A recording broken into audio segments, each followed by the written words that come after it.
안녕하세요. 호락호락한 신약 통독 이준희 목사입니다. 오늘은 영상으로는 13번째, 일수로는 14일차 되겠습니다. 오늘은 4월의 첫날입니다. 4월 한 달간 계속해서 우리가 신약 통독을 하게 될 텐데, 이 시간을 통해서 우리가 4월 한 달을 말씀의 영양분으로 우리의 마음과 영혼을 가득가득 채우는 그런 시간이 되었으면 좋겠습니다. 그리고 암송에 대해서 부담을 느끼시는 분들이 계셔서 좀 말씀드리려고 합니다. 제가 암송을 넣은 것은 우리가 성경을 읽는 것도 참 좋지만 한 절이라도 외워보려는 그 노력, 그것이 중요해서입니다. 꼭 토시 하나 틀리지 않게 외우셔야 암송을 하는 것은 아닙니다. 그렇게 못하셔도 괜찮습니다. 우리가 그렇게 한다는 것, 노력이 중요한 겁니다. 이 암송하는 시간을 통해서 말씀의 흔적이, 은혜의 흔적이 우리 안에 남는다는 것을 기억하시면서 계속해서 암송도 힘을 써서 해보시면 좋겠습니다. 그럼 오늘 읽을 분량을 안내해 드리겠습니다. 오늘은 원래 요한복음 1장부터 6장까지를 읽는 것으로 제가 일기표에 적어 놓았는데요. 약간 수정을 하려고 합니다.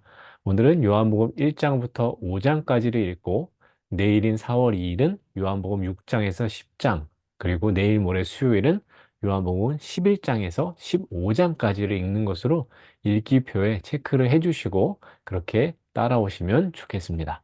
그럼 오늘 요한복음에 대해서 우리가 살펴보고 말씀을 함께 읽어보도록 하겠습니다. 요한복음은 말씀으로 오신 그리스도의 책이다라고 할 수가 있겠습니다. 말씀으로 오신 그리스도, 이 내용은 요한복음 1장에서 조금 더 다루어 보겠습니다. 요한복음의 저자는 사도 요한입니다. 예수님의 12제자 중 한 명이었고 세베대의 아들이고 야고보의 형제였습니다.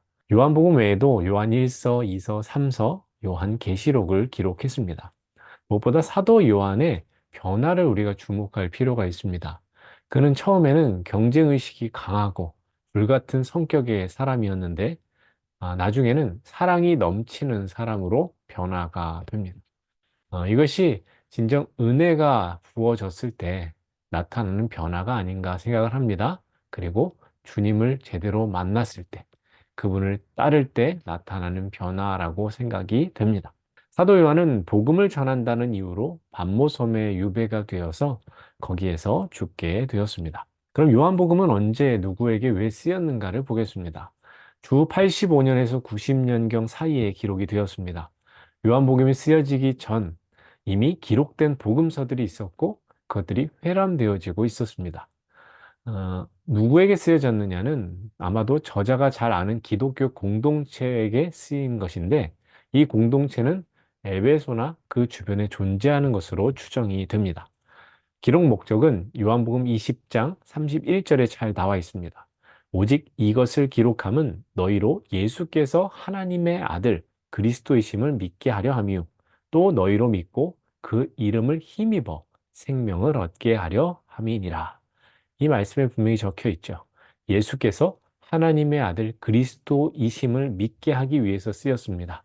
그리고 예수 그리스도를 믿고 그 이름을 힘입어 영생을 얻게 하기 위해서 이 복음서가 쓰였습니다. 요한복음의 특징을 보면 먼저는 사건의 빠른 진행보다는 그리스도의 삶과 그리스도의 가르침에 집중을 합니다.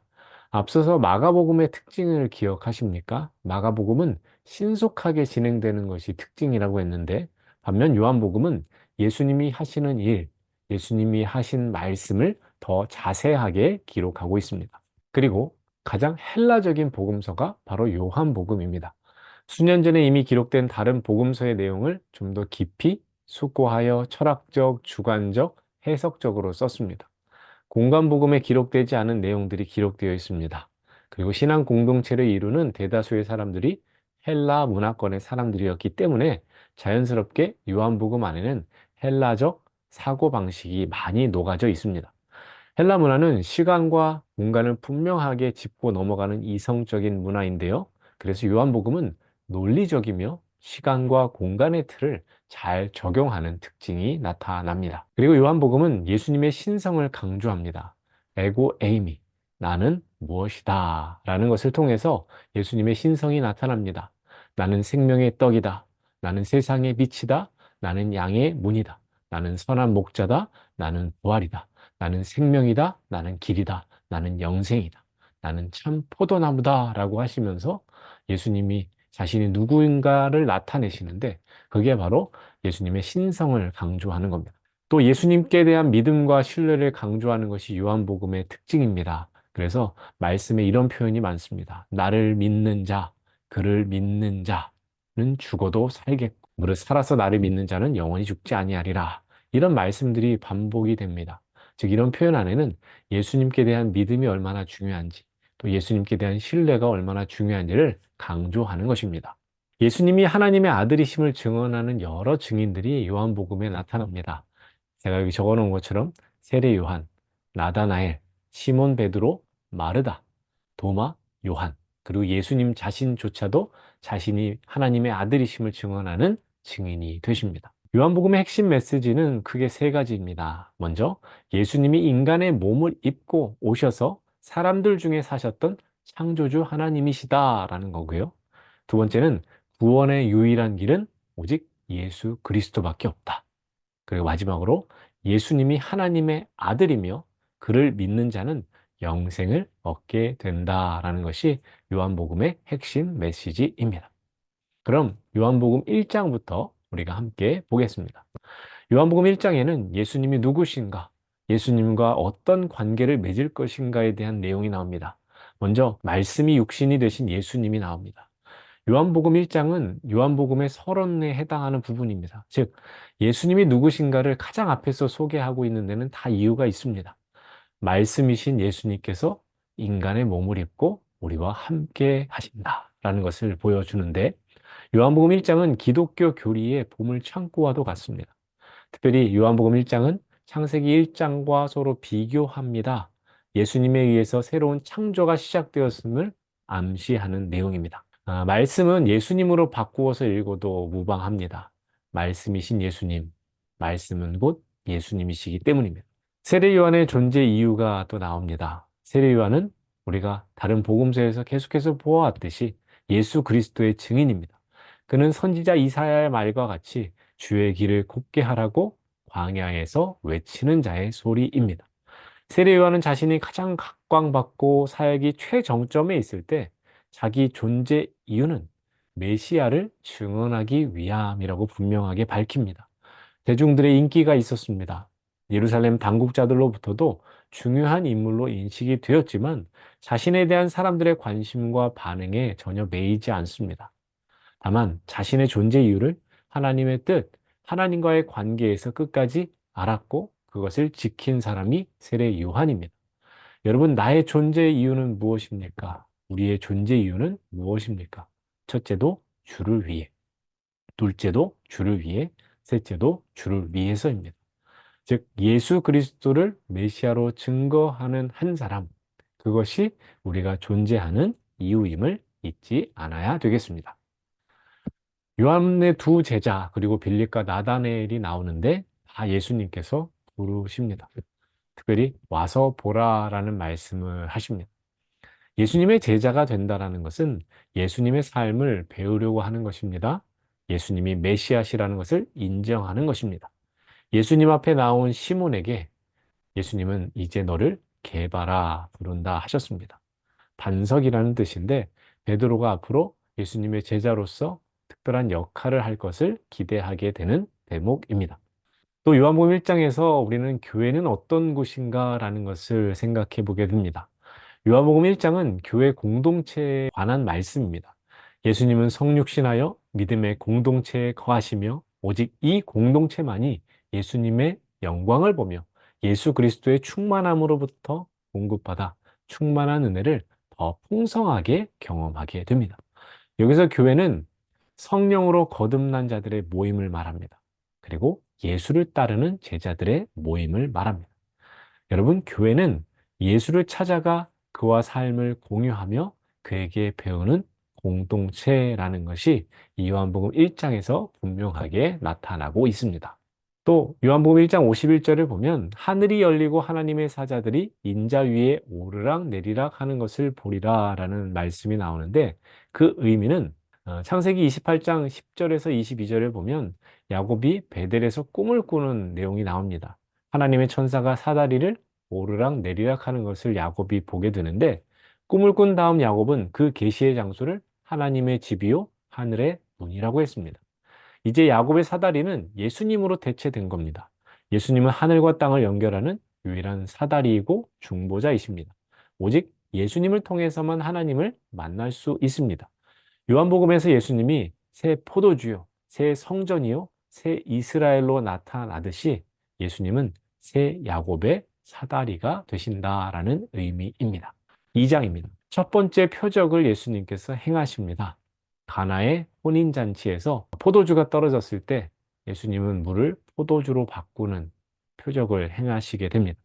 물이 포도주로 변했다라는 것은 무슨 의미이겠습니까? 먼저는 예수님 안에서 새로운 시대의 구원이 시작되었다라는 것을 보여주는 사건입니다.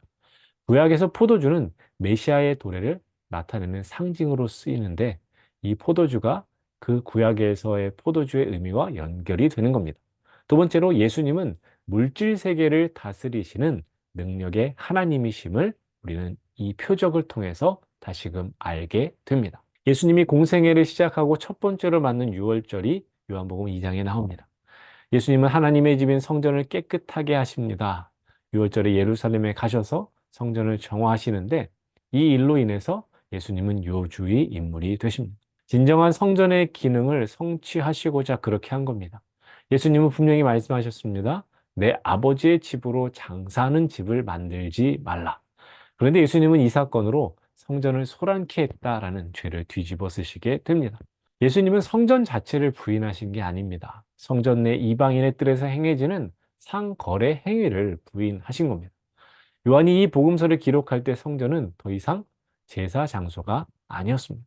유대인과의 논쟁 가운데 예수님은 사흘 만에 성전을 다시 세우겠다라고 말씀하시는데 이것은 곧 자신이 새로운 성전임을 말씀하시는 겁니다. 십자가 죽음, 3일 후의 부활이 이와 관련된 내용입니다. 3장입니다. 예수님과 니고데모의 만남이 나옵니다. 니고데모는 유대인의 선생, 사내들인 공회의 회원이고 바리새인이었습니다. 니고데모는 여기서뿐만 아니라 요한복음 7장에서 또 요한복음 19장에서 다시 등장을 하는데 그때 다시 한번 내용을 다루도록 하겠습니다. 니고데모는 한밤중에 예수님을 찾아옵니다. 분명히 예수님께 묻고자 하는 것이 있어서 찾아온 것인데 대낮이 아니라 한밤중에 찾아왔습니다. 사람들의 이목을 피해서 예수님을 만나기 위해서였습니다. 바리새인이었던 니고데모는 영생에 대해서 오래 고민한 사람입니다. 그래서 니고데모는 예수님에게는 그 답을 찾을 수 있다라고 생각하고 예수님에게 어떻게 하면 영생을 얻을 수 있습니까? 라고 질문합니다. 그때 예수님은 거듭나야 한다라고 대답을 하시는데 거듭난다는 것은 회심을 뜻합니다. 위로부터 임하신 예수님을 나의 구주로 인정하고 그분을 따라 삶의 모든 것을 바꾸는 것이 회심입니다. 그리고 회심을 위해 필요한 것은 믿음입니다. 결국 거듭나야 한다라고 말씀하시는 예수님은 니고데모에게 믿음을 요구하시는 겁니다. 니고데모는 유대교 전통에 푹 젖어 있던 사람이었지만 예수님과의 대화를 통해서 진정한 거듭남이 무엇인지 어떤 믿음을 가져야 하는지를 깨닫게 되었고 그토록 갈망했던 영생을 얻게 되었습니다.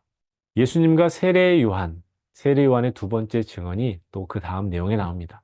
예수님께서 본격적으로 사역을 시작하셨습니다. 그때 잠시 세례 요한과 사역 기간이 겹칩니다. 요한의 제자들은 예수님을 세례 요한의 경쟁자로 보았습니다. 그러나 세례 요한은 그 상황 가운데 자신이 어떤 역할을 해야 되는지를 분명히 알았습니다. 그래서 그는 이렇게 고백합니다. 그는 흥하여야 하겠고 나는 쇠하여야 하리라. 여러분, 물러갈 때를 아는 것이 참 지혜로운 인생입니다. 4장에서는 예수님이 사마리아 여인과 만나서 대화를 나누시는 내용이 나옵니다. 3장에서 유대의 고위층 지식인 니고데모를 만나셨다면 4장에서는 사마리아의 소외 계층에 속한 여자를 만나신 겁니다. 예수님이 유대를 떠나 갈릴리로 가시는데 사마리아를 통과하여 지나가신 이유가 있습니다. 따르는 사람들의 증가를 막기 위해서이기도 하고 당대 종교 문화 지도자들과의 충돌을 피하려고. 그러나 가장 중요한 것은 사마리아 여인을 만나시기 위해서 예수님은 유대를 떠나 갈릴리로 가실 때 사마리아를 통과해서 가십니다. 이 여인은 남자를 잘 만나서 인생의 목마름을 해결하고자 했던 사람입니다. 그러나 마음처럼 되지 않았습니다. 여섯 번째 남자와 동거하고 있는 별난 개인사를 가지고 있습니다. 여기에 야곱의 우물이 나오는데 야곱은 한 여인을 위해서 14년을 바친 로맨티스트입니다. 즉 이스라엘 여인들이 생각할 때 야곱은 굉장히 호감을 가질 만한 사람이라는 겁니다. 이스라엘 어느 마을이나 야곱의 우물이 있었다고 합니다. 이 여인도 자신의 삶에 야곱과 같은 남자를 만났으면 하는 바람이 있었을 겁니다. 물론 그것이 단지 남자를 뜻하는 것은 아닐 겁니다. 그런 그녀에게 예수님께서 찾아오셔서 말씀해 주십니다. 예수님은 영원히 목마르지 아니할 생수를 주시는 분입니다. 인간인 우리는 갈증으로 인해서 물깃기를 반복해야만 하는 것처럼 욕구 충족이 안 되고 공허함과 소외감으로 반복되는 일상을 되풀이합니다. 그러나 끝없는 인생의 공경을 채워주실 분은 오직 예수님밖에 없다라는 것을 우리는 이 말씀을 통해서 기억해야 되겠습니다. 두 번째로 예수님은 진정한 예배가 무엇인가를 말씀하십니다. 생수에서 갑자기 예배로 이야기가 바뀝니다. 그 이유는 주님을 만나면 예배에 대한 열정이 생기기 때문입니다. 자연스럽게 예배로 대화의 주제가 바뀐 뒤에 사마리아 여인은 어디서 드리는 예배가 진짜인가를 묻습니다. 그리고 예수님은 대답하시기를 예배의 장소가 중요한 것이 아니라 예배의 내용 자체, 예배의 자와 하나님과의 올바른 관계가 중요하다라고 말씀하시면서 신령과 진정으로 예배할 것을 말씀하십니다. 그 다음에는 예수의 양식, 우리의 밥이라는 내용을 볼 수가 있습니다. 이게 뭐냐? 제자들이 예수님께 점심 식사를 가지고 왔는데 예수님이 엉뚱한 소리를 하십니다. 나는 너희들이 모르는 밥이 있다. 제자들은 누가 먹을 것을 갖다 드렸는가 의아했는데 예수님은 34절 말씀에 나의 양식은 나를 보내신 이의 뜻을 행하며 그의 일을 온전히 이루는 이것이니라 말씀하십니다. 그러니까 예수님은 사마리아 여인을 전도하고 나서 그 여인이 예수님을 그리스도라고 고백하고 또 다른 이들에게 복음을 전하는 제자가 된 그 사실이 너무도 기쁘셨습니다. 왜요? 그것이 하나님 아버지의 뜻이었고 그것을 이루었기 때문입니다. 그래서 예수님은 배가 고프지 않을 정도로 기뻐하시는 겁니다. 여러분, 양식이 무엇입니까? 살기 위해 먹는 것입니다. 먹지 않으면 우리가 죽습니다. 즉, 인간인 우리의 삶의 필수 조건이 양식을 먹는 것인데, 예수님의 양식은 밥과 빵이 아니라 뜻을 행하며 주어진 사명을 완수하시는 것이라고 합니다. 그렇다면, 우리도 물론 먹고 마셔야 되지만, 그러나 우리의 삶의 방향과 목적이 하나님 아버지의 뜻을 향해야 되고, 그것을 이루어 가야 한다라는 것을 중요하게 다루어야 되겠습니다. 그리고 나서는 왕의 신하의 아들을 고치시는 내용이 나옵니다. 두 번째 표적입니다. 사마리아 마을에서 이틀 거하신 뒤에 갈릴리 가나에 가셨는데 가버나움에 살고 있는 왕의 신하가 예수님을 찾아옵니다. 자신의 아들이 병에 걸려 죽게 되었는데 그것을 고쳐달라고 부탁하기 위해서였습니다. 신하는 예수님께서 직접 내려오셔서 아들을 고쳐주시기를 청했지만 예수님은 가라, 내 아들이 살아있다라고 말씀만 하십니다. 왕의 신하 입장에서는 이런 상황이 어떻게 받아들여졌을까요? 직접 가셔야 더 효험이 있을 텐데, 직접 가주시면 좋겠는데, 여러 마음과 생각이 들었겠죠. 예수님이 안 가시면 병을 못 고치는 것인가? 왕의 신하는 겉으로 보기에는 믿음이 좋아 보였지만, 그는 실상은 공간에 매인 신앙을 갖고 있었습니다. 무엇보다 그는 내 아이가 죽기 전에 예수님께서 내려오셔야 한다라는 생각을 가지고 청했습니다. 이것은 시간의 매인 신앙입니다. 그의 믿음은 겉보기에는 좋아 보이지만 사실은 공간과 시간이라는 개념 속에 갇혀 있는 겁니다. 결국 왕의 신하는 예수께서 하신 말씀을 믿고 갑니다. 돌아가던 중 마중 나온 종이 소식을 전하기를 아들이 병이 나았다, 살았다라는 것이었습니다. 병이 나은 그때가 언제인지를 물으니 예수님께서 말씀하신 그때였습니다. 믿음으로 돌아가려고 한 그때 아들이 즉시 나았던 것입니다. 말씀을 믿음으로 구원이 임한다는 사실과 예수님이 죽음에서 살리실 수 있는 분이심을 증명해 주는 사건입니다. 이는 말씀을 믿음으로 구원이 임한다는 사실과 예수님이 죽음에서 살리실 수 있는 분이라는 것을 증명해 주는 사건입니다. 왕의 신하는 어느 정도의 믿음을 갖고 돌아갔을까요? 작은 믿음이었을지도 모릅니다. 그런데 믿음으로 행하느냐 행하지 않느냐의 차이를 주목하십시오. 믿음이 부족하지만 그래도 행하는 것, 거기서 큰 차이가 벌어지는 겁니다. 삶과 죽음의 차이를 만들고 응답받고 못 받고의 차이를 만들어냅니다. 움직이지 않으면 역사가 일어나지 않습니다. 결국 믿음으로 행할 때 열매가 맺어집니다. 5장입니다. 예수님이 두 번째 유월절을 맞이하십니다. 공생애가 1년이라는 기간이 지난 것인데 그 사이 분명 많은 사건이 있었을 텐데 성경은 그 모든 것을 다 기록하지는 않습니다. 중요한 것만 기록하고 있습니다. 두 번째 유월절이 갖는 의미는 병에 매여 있던 자들을 해방시켜 주시는 날입니다. 예수님은 처음 유월절 때 소동을 일으키신 전력이 있기 때문에 집중 관찰 대상이 되셨습니다. 예수님은 베데스다 연못에 가시는데 그곳에서 38년 된 병자를 고쳐주십니다. 이는 세 번째 표적입니다. 이사야서 35장 6절에 메시아가 오시면 저는 자가 뛸 것이라 라고 한 그 구약의 말씀이 예수님에게서 성취가 되는 겁니다. 예수님이 베데스다 연못 38년 된 병자를 고쳐주신 때가 안식일입니다. 38년 된 병자가 고침을 받고 무화과 2개 이상을 들고 움직이면 안 되는 규정, 그 안식일의 규정을 자기 짐을 들고 걸어감으로 어기게 됩니다. 이것이 예수님이 시킨 것이라고 해서 유대인들과 예수님의 안식일 논쟁이 벌어지게 됩니다. 논쟁하실 때 예수님은 내가 안식일에 일하는 이유에 대해서 내 아버지께서 이제까지 일하시니 나도 일한다라고 말씀을 하십니다. 하나님을 자신의 아버지라고 불렀다고 해서 안식일 규범을 어긴 것에 더불어 신성 모독죄도 추가가 됩니다. 여러분, 안식일 논쟁을 통해서 예수님은 진정한 안식이 무엇인지 그 의미를 말씀하시고자 하는 것입니다. 여기까지가 오늘 우리가 함께 읽을 말씀의 내용이었습니다. 그럼 오늘 암송할 말씀을 함께 보겠습니다. 오늘 암송할 말씀은 요한복음 1장 14절입니다. 말씀이 육신이 되어 우리 가운데 거하심에 우리가 그의 영광을 보니 아버지의 독생자의 영광이요 은혜와 진리가 충만하더라. 말씀이 우리 가운데 거하심에 우리가 그의 영광을 보니 아버지의 영광이요 은혜와 진리가 충만하더라. 말씀이 육신이 되어 거하심에 그의 영광을 보니 독생자의 영광이요 충만하더라. 말씀이 육신이 되어 우리 가운데 거하심에 우리가 그의 영광을 보니 아버지의 독생자의 영광이요 은혜와 진리가 충만하더라. 아멘. 이 시간은 여러분 기다리셨죠? 여러분들 통독하실 때 기쁨과 즐거움을 드리기 위해서 준비된 코너 호락호락한 퀴즈, 호퀴즈 시간입니다. 오늘 퀴즈는 다음과 같습니다. 예수님께서 첫 번째로 행하신 표적은 물을 포도주로 바꾸시는 것이었습니다. 어느 혼인잔치에서 그렇게 하셨나요?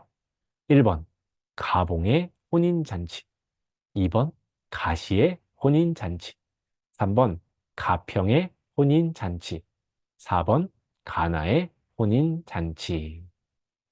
오늘 제가 준비한 영상은 여기까지입니다. 오늘 영상을 보셨다면 이제 말씀을 읽으시고 암송과 퀴즈도 하신 다음에 저에게 문자로 답을 주시면 감사하겠습니다.